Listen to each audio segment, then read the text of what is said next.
this recording? I have a mic currently covering up my screen. I can't even see if I look good right now, but I would have to take it. No diddy. We're gonna have to guess that I look good.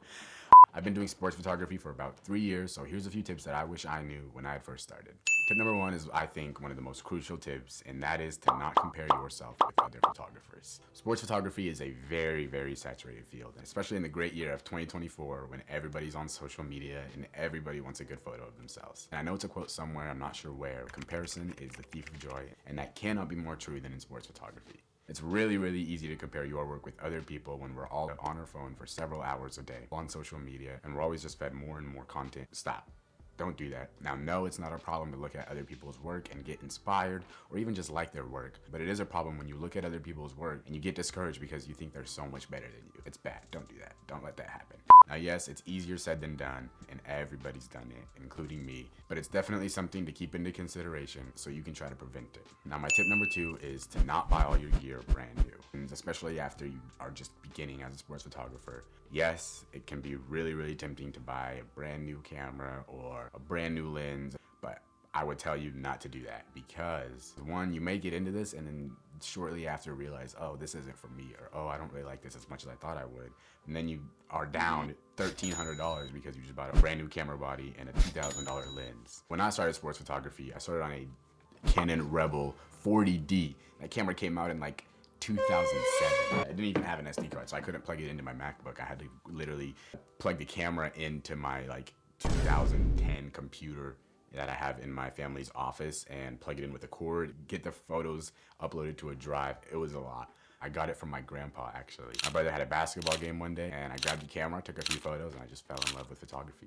And then I bought this Rebel T5. This camera was literally like $300, and I used a kit lens. Oh, I also had a 75 to 300, I believe 4.5 to 6 point something. And that was my setup for a good year. This is a great beginner camera for those of you who are wanting to get into photography. Here's a few of my photos just to give you guys a reference of what the images look like or what your images are capable of looking like on a Canon Rebel T5. I was able to start a little side hustle with that camera. I got more clients, more people hit me up for photos, and I was able to save more and more money. And then I bought this camera that I'm shooting on now, which is my Canon EOS M6 Mark II with a 16mm 1.4 Sigma lens. Now, it's important not to buy brand new gear because starting off with old gear is a lot cheaper. Starting with old gear also teaches you the fundamentals of photography. It gets you to understand how a camera works, the basics of a camera, and it really just gets you set before you take that next step into buying a more expensive camera. You may not even have a camera. You can also start with a phone. We're in 2024, almost 2025, but phone cameras these days are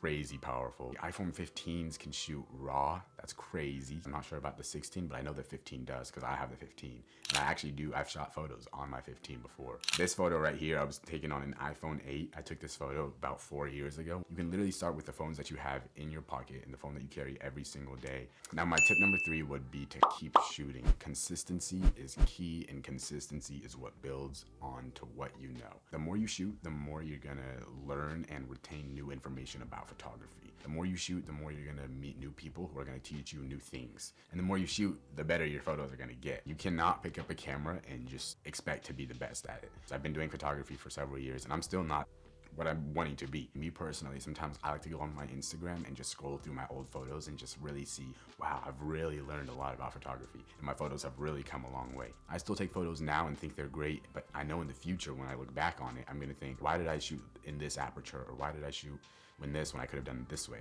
Consistency is key. It's very, very important to keep doing your work. It is important to keep taking photos, to keep bringing your camera with you, to keep going to sporting events and shooting whatever you can, because that is what's going to make you a better photographer.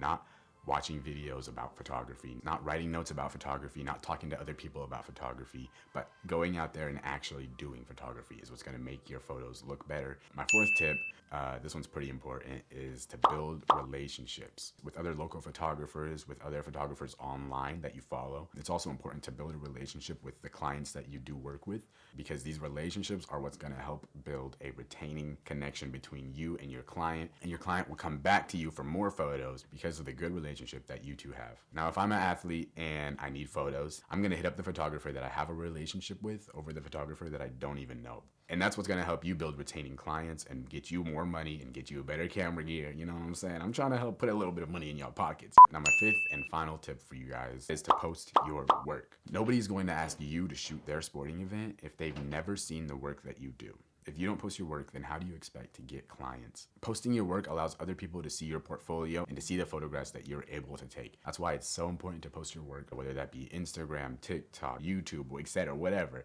There's so many social medias out there. You can post on any of them. And the more you post on, the more eyes that you're gonna have on your work. So it's important that you post your work, that you get eyes on your photos, that you get people to look at your work. And that's why I say post your work. Don't care what other people think. If they clown on you or if they hate you, that's not cool. That's not cool. I was gonna say something rude, but that's not what I want this channel to be. Your art is very important. It's very important that you get your creativity out there. And when you do post your work, let me know. I want to check out your guys' photos. You guys can follow me on Instagram at FlixFromMac. I'll also have it linked in the description down below, but send me your guys' photos. I would definitely love to follow you guys, check out your guys' work. Let me be the first relationship that you guys can build with other photographers. I'd love to check out your guys' work and see what you guys do. And I'd also love for you guys to check out some of my work and see what I do. But yeah, you guys can follow me on Instagram, TikTok. I have all of that down in the link below. If you guys did like this video, subscribe down below, comment, and leave a like. I'm a new channel. It really helped me out. Hope you guys enjoyed this video. I appreciate you for your time. I hope these tips help, and I hope you all have a great rest of your day.